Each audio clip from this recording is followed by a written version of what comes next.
ఒక కప్పు మైదా పిండికి ఒక కప్పు బెల్లం కానీ ఒక కప్పు పంచదార కానీ తీసుకోవాలి.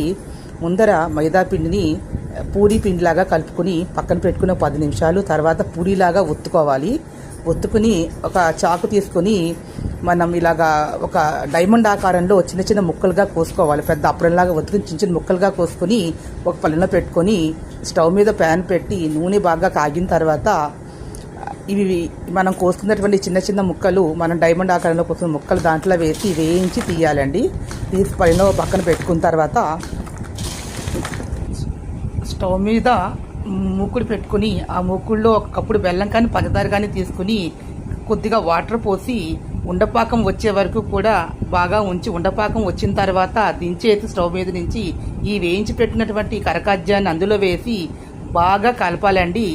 బాగా కలిపి దానికి అంటుకునేలా కలిపిన తర్వాత ఈ విధంగా తయారవుతుందండి కరకాజ్యం, స్వీట్ కరకాజ్యం అండి.